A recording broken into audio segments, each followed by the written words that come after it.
Welcome to Puzzle with Emilia. That's me, a long time no see, and greetings from Greece. There is no way on earth I would travel without puzzles. So today we're gonna reveal some puzzling secrets with two of these wonderful puzzles designed by no other than the only person who have managed to win the World Jigsaw Puzzle Championship twice, Alejandro, Clemente, León.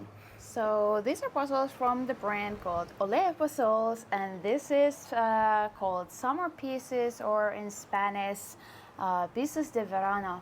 And this was designed and sold last year in the World Championship 2024. And this one, crazy surprise, it's called Autumn Pieces, or in Spanish, Pieces de Otoño. And this is the latest release, and this was sold now at the Worlds. There's also three other puzzles from the brand that are either designed by Christina Rora or somebody who goes on Instagram by name the Puzzle Bear. I do have a small regret that I didn't have time. Okay, it wasn't a time. I didn't have space in my luggage to actually buy all of them. But anyway, let's focus on these two. These two are actually the key of understanding how on earth Alejandro is such a fast puzzler. Now, the first thing first, both of these are relatively easy puzzles, and I think they're made easy on purpose.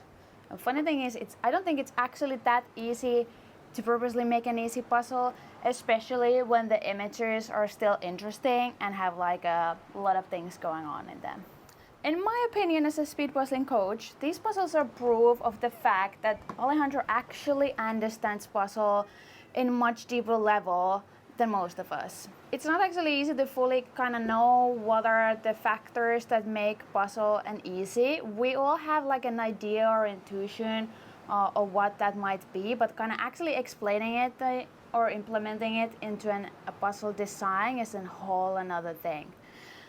Now, I actually had one of my earlier sessions in the Speed Up program about this topic, and it actually took me a lot of time to investigate and be kind of like sure that yes, these are the factors that make some puzzles easier than others.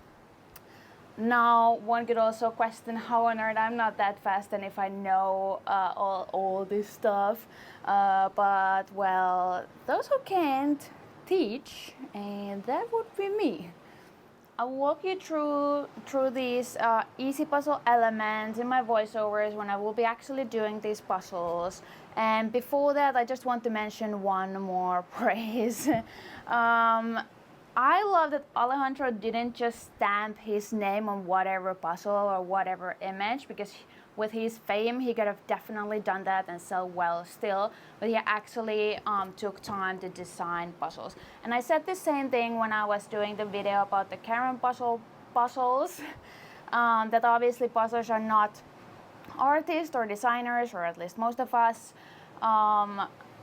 but still that considered these images are actually super nice. And I already did this one back at home before I started traveling, but it's filmed, don't worry. Let's start with this one with my voiceover, and then we're gonna figure out a place over here to do this one. Okay, so when I start doing a puzzle, the main logic is to kind of do it starting from the easiest parts and moving forward. And also considering kind of like the structure, because a lot of times things are easier to do when they already have structure around them.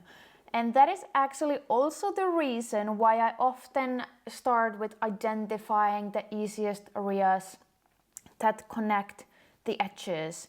So you've heard me say multiple times, do not start with the edges, meaning that don't do the full edge at once, but here, for example, you can see that I do kind of like those edges that are part of the sections that I'm going to be working on.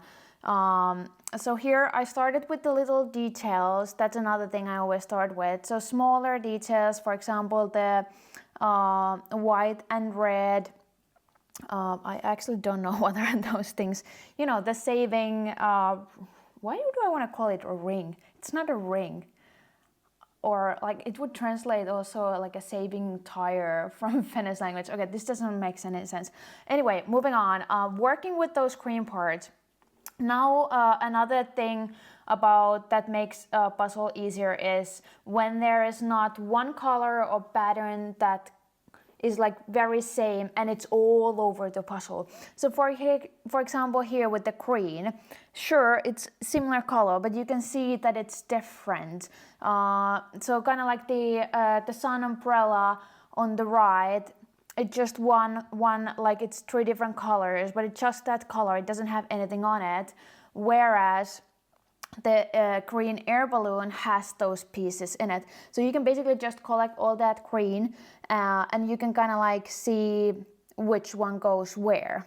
But if it would be same kind of green without puzzle pieces, then you would get confused, and then I would probably not start with that, also because it would be too big of a thing. Also when it comes to, by the way, to kind of like a circle shaped items in any puzzle, for example this green air balloon, so you can see like there is usually you should start it from the middle instead of trying to do, for example, the kind of like the frames of that item, because when something is circle it actually starts to zigzag with the pieces. So I always start those kind of things from the middle.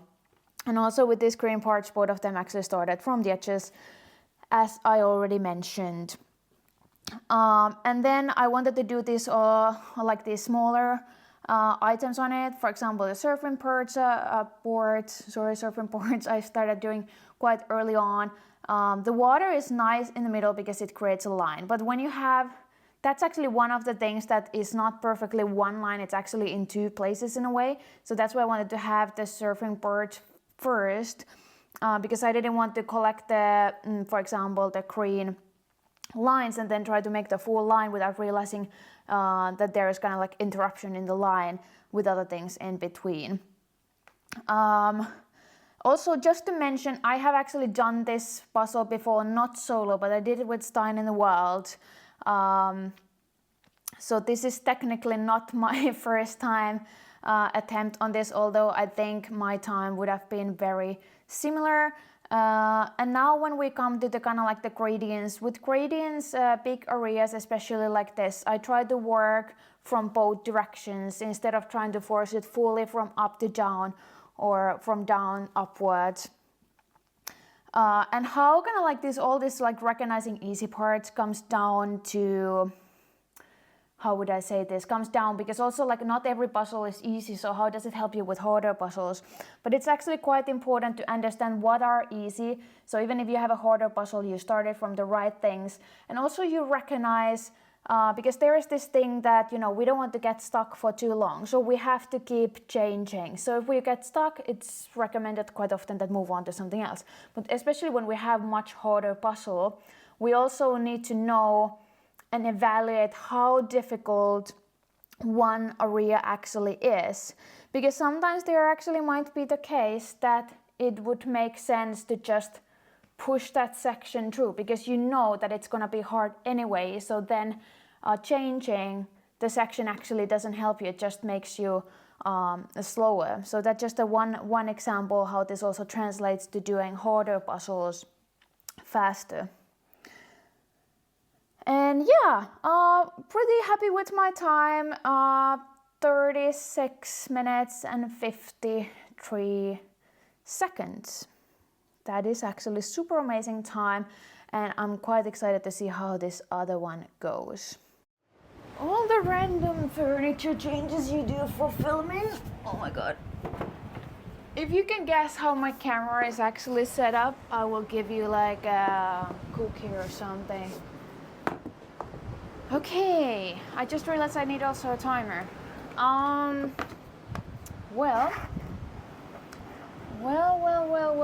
where should I put this? Okay, actually I just realized, why did I go from under? I can actually go from here.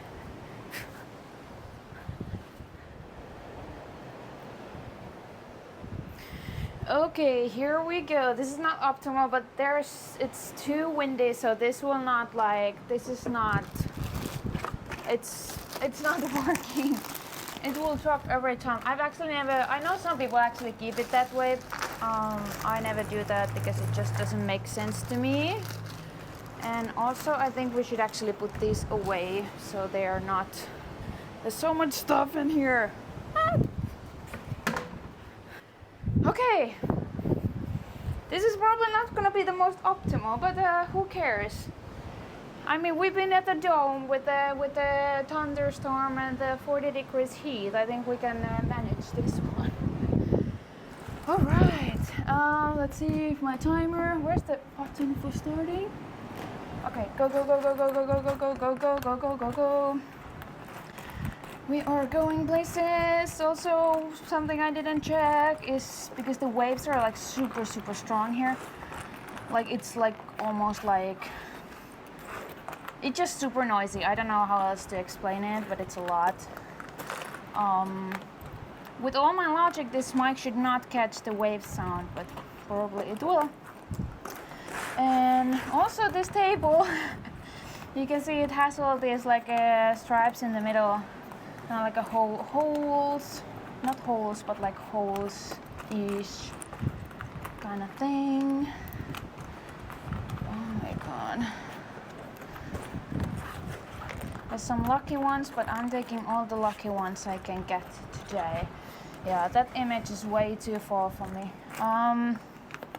Oh, that's another lucky one. And lucky ones. I consider these lucky ones just to compensate that this is not very optimal. I also just realized this is not very slidey table, which I'm used to because I always empty the bag in the middle and then I push the pieces to my left side. But it's not really working too well with this one because this is just so sticky. So if I push too hard, I will just double flip all the pieces. I just successfully got there. I don't know actually even what's my plan for this. This is definitely the harder one, so I don't expect that this as such a good time for this one. I'm thinking about starting with the very bottom part. Oh my god, things are flying. And then probably work on the green corner as well.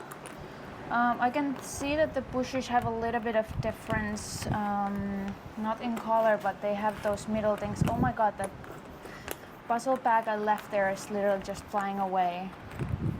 I just don't want it to go to the sea. I don't want to be one of those people who trash the place they're visiting. I also think that probably my hair is on the way, but it doesn't matter.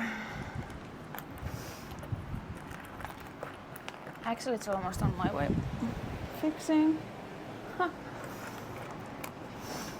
I do that so often with pairs and teams because it doesn't bother me that much now. It does because it's so windy, but it's usually on the way of like other people trying to look at the image from the other side.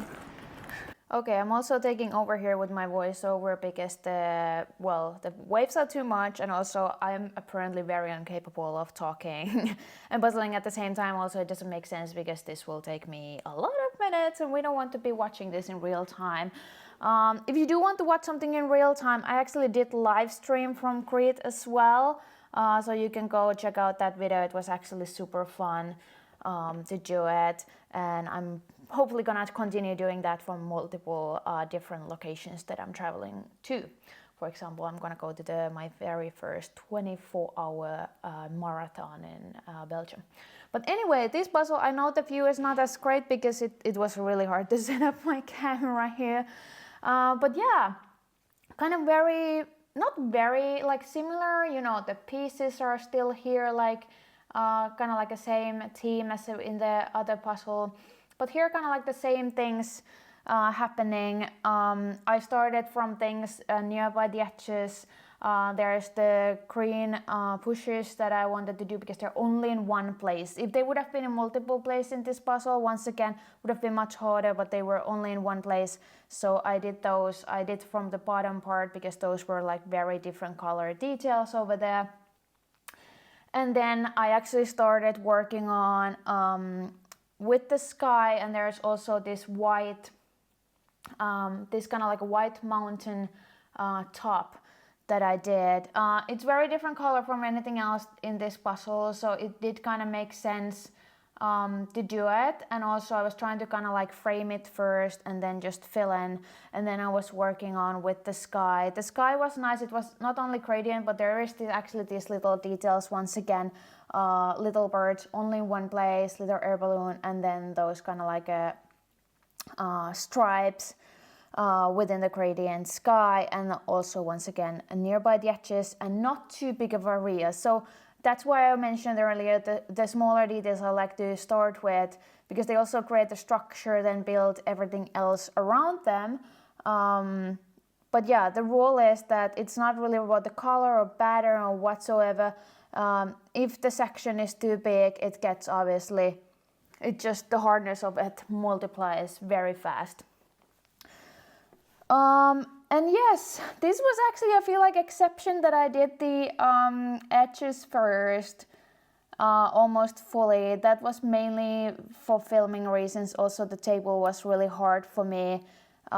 It was like you could not slide the thing, so in this case it was for practical reasons mainly. One thing I also want to mention, so even though the brand is Olé Puzzles, these puzzles are actually ordered from Puzzle You. If you're not familiar with that, it's basically they have an online store where you can order as a private person your custom-made puzzles, for example, of your own pictures or so. And I have to say they're actually pretty good quality. So I would say might be even better, this is just my personal opinion, might be even better than Ravensburger. So I definitely recommend to check it out. And also I know a lot of companies or like artists or people who kind of like drop like this, like I feel like Alejandro does, that they just order a punch, then they, for example, sell in an event. It works perfectly for that. I had actually one artist, I think this was a year and a half ago, to contact me. She wanted to try out if her art works as a puzzle and wanted to send me a sample, so she also used Puzzle U. And I think it was just great idea. The boxes are also regular size, not overly big, so plus for that as well. But yes, I think with this one I struggled a little bit more. And as we can see, my final time is over 40 minutes, but very close, and considering also that the other puzzle wasn't my pure first time attempt. These are actually very similar in time, even though different colors and kind of like different details. Where is one of my pieces? Can I take a penalty? What the heck? Where is one of my pieces? I swear to God, I don't have it. I don't have it. I don't have it. Where is it? Huh. Oh no, I think I might be missing one. You know what? I can see the puzzle bag I threw away earlier.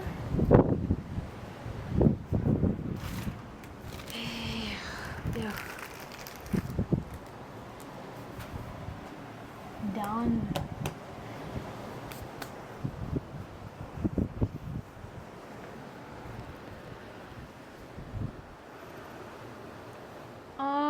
Those who wondered, I literally had my phone here. I don't know how did it manage to stay there with all this wind and everything. I will show you the wonderful waves that we have in the background. I'm pretty sure I did not check the audio, but you should be able to hear them. They're quite wild today. And actually it almost feels like it may start raining, so I may have to save this puzzle of mine back inside so it doesn't go bad. Okay, so apparently I finished just in time because it started raining. And this is not the best for pickup, but I managed quite well. And now I'm back inside. This is my Airbnb apartment, pretty cute. I'm just gonna show you around because why not, since we are here. I would have done this on the first day because now yeah, my room is a bit messy. My friend has another room. And then we have beautiful, hello, that would be me. And then we have obviously other rooms as well, but I'm not gonna go there. Ooh, perfect puzzle table actually. I feel like this is because, you know, it has this heightened chair, so I could actually puzzle quite nicely on this one while standing, like in my kitchen table. I think my friend is coming now, so I gotta stop. Sorry. Bye bye. Okay, so let's continue. I had to take a couple hours of break, but I think now I can like rebuild what I destroyed while running back. And yeah, so I can tell you why this was actually slower than this one. It totally makes sense to me. Yeah, this was hard to actually pick up. If you saw that I was running, not very good video, but running with this, you can see like literally when it's directed with the light, you can see how loose the pieces are, like how much there is space in between. But yeah, let's put this back together. I think what actually made this slower than the other puzzle is that this wasn't hard either, but I think with this one, because I've been talking about this, that you should kind of like use the rubber duck, or I use spring frame, so I kind of like verbalize of what I'm doing. So when you do this puzzle, it's, at least for me, it's quite easy to verbalize, like, okay, you're doing the air balloons, or you're working with the water, or you're working with the shadows or the items, or then, you know, the little bit of like a gradient sky, the birds in it. And you can definitely do it with this puzzle as well. Apparently I'm not very good at puzzling anymore. Where is this from? So with this one, I think it's a bit different because I started with the bottom part, which has kind of like these items. Then I work with the cream parts as well. And then I did these kind of like a stripes on the sky. And there is other things as well, like trees and things, but those are actually pretty hard to find unless you're working also otherwise on that area. So when it comes to kind of like verbalizing, what slowed me down a little bit was that I had those moments when I wasn't sure of what am I going to be doing next. So with this puzzle, I always had in mind, and I could kind of like tell my, okay, I'm gonna move forward to this one. This one I had like these moments like, oh, what would be the next easiest area?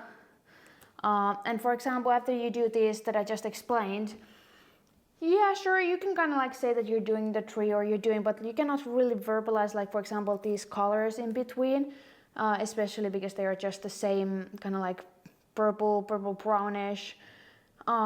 This area, like I don't even know what would you just call this area, like I sometimes call this the floor of the puzzle, even though it's in a nature scene. So I think that kind of made me a bit slower on kind of like planning on what am I doing next. And then of course I have very interesting wind going on. I did realize that the waves were way too, like they're really noisy, like it almost gets annoying. I have to actually close the balcony here because I just get tired of listening to it at one point. So when I was outside and then I realized, okay, I should probably at least do a voiceover over this because there's no point of me talking because you will just hear the waves and it's very annoying. But yeah, I actually did like this puzzle and it seems like we're actually missing one piece. Huh. No, we're not. It's over here. I like them both. I like that this is like a summer theme. I'm not even sure if this is on the camera showing. This is more like an autumn theme. This is definitely a bit hotter. Both are kind of like, as I explained earlier, the fundamentals of what kind of makes this easy and also fun. Can we please agree that a lot of times when puzzle is fast, we as speed puzzles also automatically consider it fun. I don't think there is too many puzzles that people would say that are fun, but they're like really slow with them in comparison to other puzzles. Or that there is like super fast puzzles that people would be like, nah, I don't really like this. Like, is there any puzzles? If you have any in mind, please comment examples because I'm actually really interested if there is such cases. But yeah, this is the puzzle. I'm not gonna try to pick it up again. But that's all for today. Please also comment which one of these you like the most, whether you have done them or not. And by the way, if you haven't seen all my older videos, I have actually 2 videos of interviewing Alejandro. I think it's already from a year ago or might be even 2 years ago. I will put them on the description. He is such a great guy. So go watch those as well, and see you next time. Bye bye. I just wanted to add a couple cute clips from my trip. It was super nice, in addition to actually doing this video. One unfortunate thing, I got hit by a car and now I don't have a sense, or I can feel the back of my right hand, which is a bit annoying. Also, I was trying to hunt for a puzzle, and this was literally the first time. I would have actually been very, very happy to just buy as a souvenir something like local image or something. It was actually funny because I feel the whole crate was basically just the puzzle sceneries everywhere. I actually posted these chairs to my Instagram and I got like over 150 reactions to it, because you know these chairs, we have had them a couple times in competitions and they're not usually anyone's favorite puzzles. But yeah, I would have loved to buy a puzzle with those chairs again. But the best I could I found was the one I was using in live stream. That was also super nice thing to do. And then on that live stream, somebody actually mentioned, hey, you should check out when you're at the airport if they sell puzzles. So I did find these 2 puzzles, but they're only 30 pieces, but I bought them anyway because why not? And yeah, then more about mind games. I also bought this gift for my husband. And I'm actually curious, would you actually be interested of seeing me playing chess? Maybe also puzzle chess, of course. And yeah, just hint of a future. I may have some other mind games coming up as well, because somebody with an other mind game, or mind sports, I guess is the right word here, has challenged me for something else than speed puzzling. So that might be a video coming up this year as well. So remember to stay tuned, and it has been so much fun right now coming back to YouTube after months of break. So remember to, leave your comments so I know you out there. There's this new feature that you can hype my videos, so I really appreciate if you do that as well. And yeah, for the second time, see you next time. Bye bye.